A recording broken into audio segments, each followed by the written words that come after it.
Assalamualaikum warahmatullahi wabarakatuh. Perkenalkan, nama saya Riko Octaviano Ramadan, NIM 1012-390. Di sini saya akan memenuhi tugas UAS mata kuliah Hukum Tata Negara, yang topiknya yaitu Sejarah Ketatanegaraan Indonesia, yang bagaimana sistem pemerintahan dan konstitusi Indonesia berkembang sejak kemerdekaan hingga reformasi. Langsung saja tahap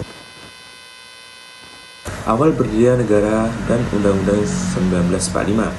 Perjalanan ketatanegaraan Indonesia dimulai sejak 17 Agustus 1945. Saat Indonesia memproklamasikan kemerdekaan, sehari setelahnya yaitu 18 Agustus 1945. Undang-Undang 1945 disahkan oleh PPKI sebagai konstitusi pertama bangsa. Walaupun singkat, hanya terdiri dari 37 pasal.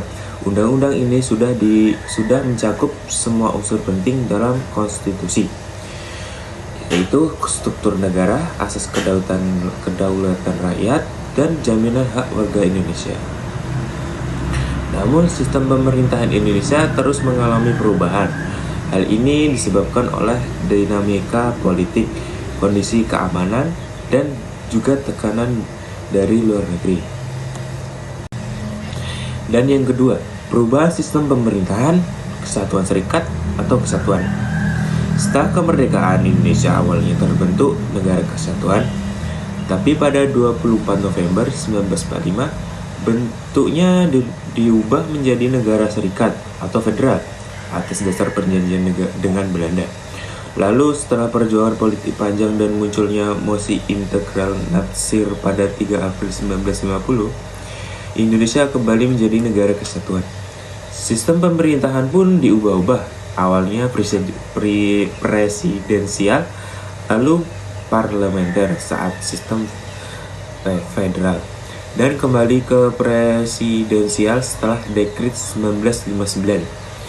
Perubahan sistem ini mencerminkan perjuangan Indonesia menemukan model pemerintahan yang paling sesuai dengan kepribadian bangsa.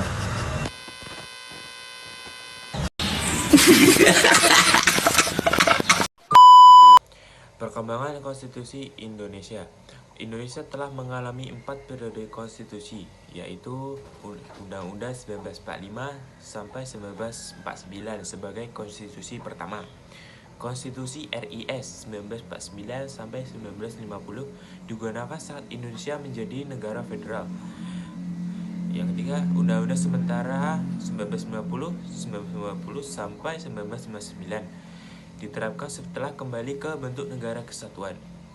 Kembali ke Undang-Undang 1945 melalui Dekret Presiden 5 Juli 1999 karena konstituante gagal menyusun konstitusi baru. Dekret Presiden ini menjadi titik balik penting karena membawa Indonesia ke masa demokrasi terpimpin, di mana Presiden Soekarno memegang teguh kekuasaan besar sebagai kepala negara dan kepala pemerintahan.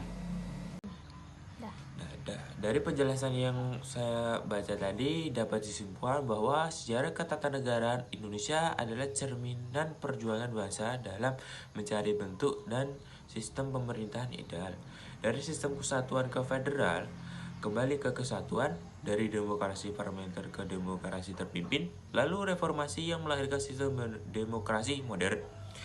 Semua perubahan ini menunjuk bahwa bangsa Indonesia mampu beradaptasi dan belajar dari masa lalu demi masa depan yang lebih baik.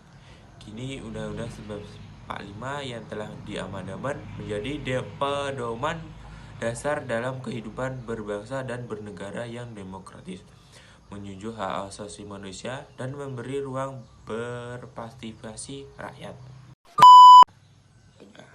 Sekian penjelasan dari sejarah ketatanegaraan Indonesia.